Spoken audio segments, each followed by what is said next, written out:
Hello tout le monde, j'espère que vous allez bien. Aujourd'hui, on se retrouve pour un petit tour de magasin parce que cette semaine, depuis le 4 mars, là, il y a à nouveau une promotion orchidée de collection à Lidl et j'avais envie de vous montrer ça. D'abord, là, voici un très joli Cambria. Celui-là, je pense que c'est un Lasio. Un Cambria Lasio, c'est un très répandu en jardinerie et chez Lidl aussi.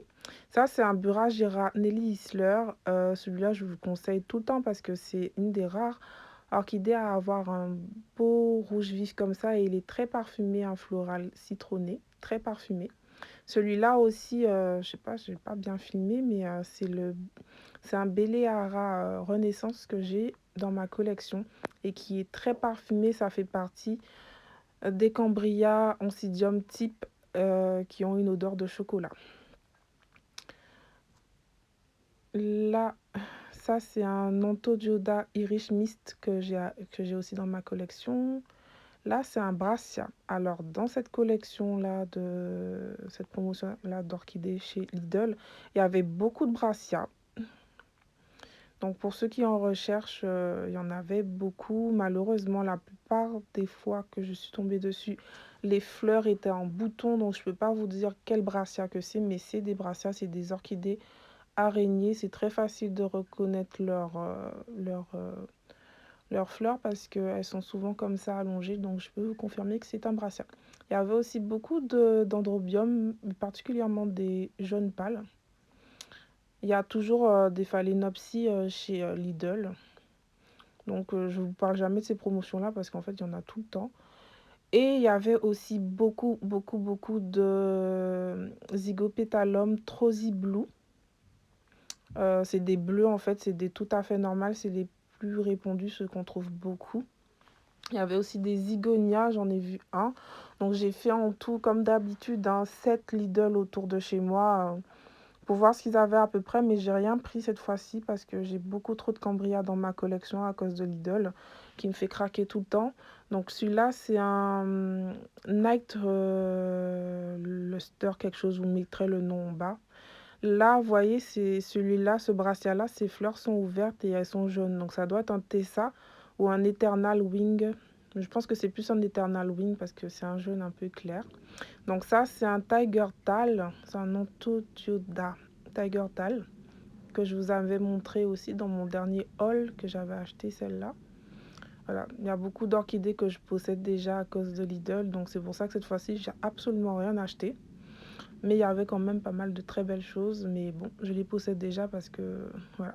Ça, c'est un Mythonia R. Alexandre que j'ai aussi. Alors, c'est un Mythoniopsis plutôt, R. Alexandre, qui est très très parfumé et en plus, la fleur est très grosse et très jolie. Donc là, je suis tombée sur un Phalaenopsis qui avait une drôle de tête. C'est une fleur, vous voyez, triangle quand elle a 3 pétales comme ça. Et un sépale au milieu un peu original. Même la couleur aussi est très belle. On voit pas souvent ce genre de phalaenopsis en supermarché. Chaque fois, je suis très étonnée de voir qu'est-ce que Lidl propose comme chose vraiment très magnifique. Comme ce cambria très noir. Là, c'est un autre Lidl. Là, j'ai trouvé un Stirbic Red. Encore, comme je vous l'ai dit, hein, il y a beaucoup de Zygopétalum. Derrière, vous apercevez aussi un Dendrobium Sanouk de type Phalaenopsis. Violet, c'est un Blue Happiness. Et là, ça, une autre Cambria avec des boutons. Donc là, je ne peux pas savoir ce que c'est comme Cambria. Et là, j'ai déniché un super Cambria. Celui-là, il a vraiment quasiment réussi à me faire craquer quand je l'ai vu. Je l'ai trouvé trop beau. Il est violet très foncé, très beau. J'aime bien aussi les fleurs très foncées, presque noires. Franchement, j'adore. Il était très beau celui-là. J'ai vraiment failli craquer. Il y avait beau. Donc voilà, maintenant on passe au update des orchidées Lidl que j'avais achetées donc l'année dernière. Donc comme je vous parle tout le temps de ces orchidées, mais il y en a quelques-unes que j'ai achetées l'année dernière et qui vont très bien et qui ont même refleuri. Donc déjà celle-là, ça fait pas un an par contre celle-là, ça doit faire 6 mois à peu près que je l'ai. Si je sais bien compter, non plus que 6 mois quand même parce que je l'ai acheté au mois de septembre, au début du mois de septembre, donc septembre, octobre, novembre, décembre, janvier, février, mars. Ouais, ça fait 7 mois que je l'ai. 7 bons mois que je l'ai celle-là et elle a refleuri plusieurs fois. Alors celle-là, c'est une Tahitian Dancer Pink, c'est une Gouda Lyra Tahitian Dancer Pink Fairy Tale. Et je sais pas si c'est normal qu'elle fleurisse autant, mais peut-être que c'est une cambria très florifère en tout cas. Et je l'avais acheté dans la promotion, dans une promotion aussi Lidl, Orchidée de collection. Et vraiment cool. Et celle-là, je crois que c'était une Inca Orchide, si je me trompe pas. Donc, elle a fait beaucoup de pseudobulbes aussi, hein. Elle avait beaucoup de pseudobulbes, mais je remarque que chaque pseudobulbe refait beaucoup de pseudobulbes et ils sont très faciles à faire refleurir. C'est vraiment très cool avec celle-là. Voilà. Ensuite, vraiment de l'année dernière cette fois-ci. Celle-là, c'est une Wilsonara Firecat Lava Birds. Je vais vous mettre une photo de ces fleurs. Et elle aussi, je suis très contente d'elle parce que au début, quand je l'avais achetée, ses pseudobulbes étaient ridés, beaucoup de feuilles étaient abîmées. Et bon, quand on achète une plante comme ça, on se dit que finalement, est-ce que c'est une bonne idée parce que est-ce que je vais réussir à la faire redémarrer? Mais celle-là aussi, ben, elle m'a fait beaucoup de pseudobulbes. Elle va très bien. Elle n'a pas refleuri depuis, même cet hiver, elle n'a pas fleuri malgré toutes les conditions de culture que je mets chez moi pour booster les floraisons. Mais quand même, je trouve que ça va très bien parce qu'elle m'a fait beaucoup de racines. Donc c'est une plante qui va bien. J'espère que bientôt les nouvelles feuilles, parce que les nouvelles feuilles par contre elles sont intactes. Du coup ça va recouvrir un peu la partie un peu moche du début. Donc voilà. Ensuite, j'ai aussi celui-là que j'ai aussi acheté vraiment en mars plutôt de l'année dernière, toujours chez Lidl. Donc celui-là, c'est un Cambria Beleara Renaissance Coral que j'ai d'ailleurs vu dans l'exposition Mille Orchidées. Je pense que si vous voyez l'une de mes précédentes vidéos, vous avez dû la voir celle-là. Je la trouve trop jolie cette Beleara. Elle m'a fait que 3 fleurons. Et il y en a un qui n'est pas encore ouvert et il y en a 2 qui sont bien ouverts. Elle a fait qu'un seul pseudobulbe, c'est d'ailleurs ce pseudobulbe qui a fleuri. Mais bon, il arrive des fois qu'il y a des cambrias comme ça qui font qu'un seul pseudobulbe à la fois. Qui font pas profusion de pseudobulbes, par exemple comme les Wilsonara, je trouve qu'ils font beaucoup de pseudobulbes, alors que les Beleara, ou Béalara plutôt, bah, je trouve que jamais ils font beaucoup de pseudobulbes, c'est un pseudobulbe à la fois. Et bon, par contre, ils sont pas spécialement compliqués à faire fleurir. Voilà. Mais les Gouda Lyra, les Wilsonara, ils font beaucoup de pseudobulbes, donc je trouve qu'ils fleurissent quand même plus souvent, alors que les Beleara, bon, un seul pseudobulbe, donc une seule floraison dans l'année. Donc là, on a un Colmanara Wildcat Tropic Jungle qui aussi avait des petites taches comme ça, noires quand je l'ai acheté. Bon, ça c'est moi qui l'ai fait. Quand il y a des taches rondes comme ça c'est mes lampes. Parce que mes lampes horticoles, des fois, il faut que je fasse attention. C'est comme le soleil, hein. Si c'est trop près de la plante, ça peut la brûler. Donc voilà, mais sinon elle m'a fait énormément beaucoup de pseudobulbes. Parce qu'à la base, il n'y avait que ces 3 pseudobulbes là quand je l'ai acheté. Tout rond. Ils sont très jolis, j'aime bien la forme des pseudobulbes.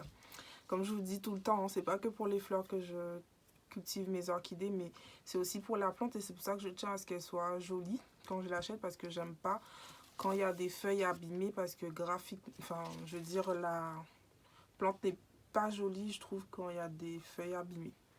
Mais bon, en général, les nouveaux pseudobulbes sont pas abîmés, si vous faites attention à vos plantes, à pas casser des feuilles quand vous les manipulez. Et voilà. Donc, en tout cas, il n'y avait que 3 pseudobulbes au début. Et après, elle a fait beaucoup de nouveaux pseudobulbes. Donc, ça... En fait, chaque pseudobulbe m'a fait un autre pseudobulbe. Voilà. Et même les nouveaux commencent à me faire déjà des pseudobulbes. Là, je vois un pseudobulbe nouveau qui appartient au nouveau. Donc, on est parti de 3. On est déjà à 9 en tout pseudobulbes. Elle n'a pas encore fleuri non plus, celle-là, depuis l'année dernière. Mais je trouve que la plante va très bien. Il y a beaucoup de bonnes racines. Voilà, c'est une plante qui s'est très bien adaptée à mon chez-moi. Et voilà, donc c'est les choses que je vous raconte tout le temps dans mes vidéos. C'est-à-dire que quand vous achetez une plante chez Lidl, c'est pas forcément de la très bonne qualité, dans le sens où la plante est très jeune. Et elle va pas refleurir tout de suite parce que c'était une plante qui était vraiment très jeune et on l'a forcée à fleurir. Chez vous, vous n'allez pas pouvoir forcer les plantes à fleurir avec les mêmes méthodes que dans les serres néerlandaises. Il va falloir attendre que la plante arrive vraiment à maturité pour la faire refleurir. Mais ça va le faire quand même. Donc ça reste quand même un bon plan d'acheter des plantes aussi pas chères chez Lidl.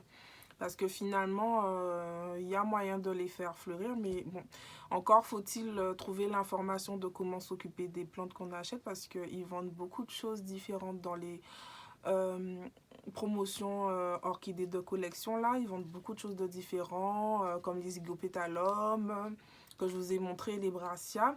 Donc par exemple le brassia, lui, il va pas falloir trop l'arroser. Si par exemple un cambrioleur, vous allez l'arroser une fois par semaine, le brassia, lui, il faudra l'arroser plutôt tous les 10 jours. C'est pas une qui est trop gourmande en eau. Et en hiver, plutôt tous les 14 jours. Voilà. Et en été, plutôt une fois par semaine, parce que comme je le dis tout le temps, on rapproche en été et on espace en hiver. Et partant de là, bah, c'est comme pour toutes les orchidées, engrais une fois sur deux.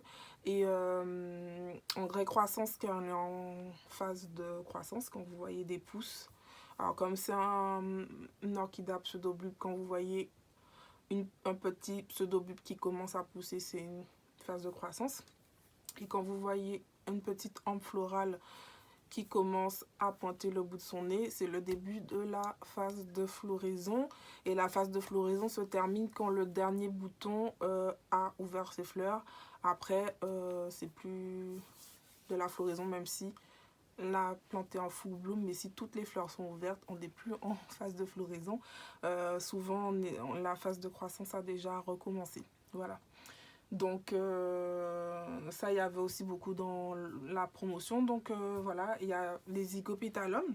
Les zygopétalums aussi, c'est les mêmes modes de culture que les cambrias. À la différence que le zygopétalum aime beaucoup le froid.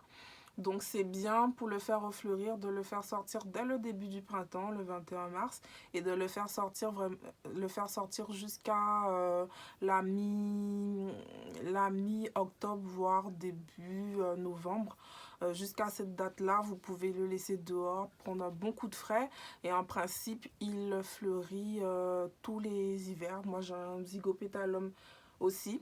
Ça fait très longtemps, par contre, je l'ai, mon zygopétalum. C'était un acarorchide que j'avais acheté dans une jardinerie. Et il n'était pas tellement plus gros et épais que ceux qu'on a vus aujourd'hui à Lidl. C'est des plantes qui font un seul pseudobulbe par, par année et qui va fleurir aussi qu'une seule fois. Voilà, moi j'adore les zygopétalums parce qu'ils sont très parfumés et j'adore le sépale de cette plante qui est très violet avec les petits mouchetis, enfin zébrures, ça fait un peu imprimé animalier. C'est vraiment une fleur très originale, elle est verte, donc moi vous savez j'ai un petit péché mignon avec les fleurs vertes, je sais pas.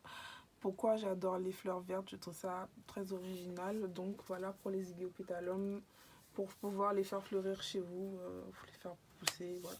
Donc je vais arrêter ma vidéo là parce que j'ai pas envie que ça dure trop longtemps. Comme d'habitude, vous savez, j'aime pas vous retenir trop longtemps et vous ennuyer. J'avais vraiment envie de faire un update pour vous montrer que même si c'est des orchidées pas chères, on peut les faire refleurir, on peut les faire pousser à la maison, mais il faut juste savoir comment les cultiver. Voilà. Bonne journée, au revoir, à bientôt.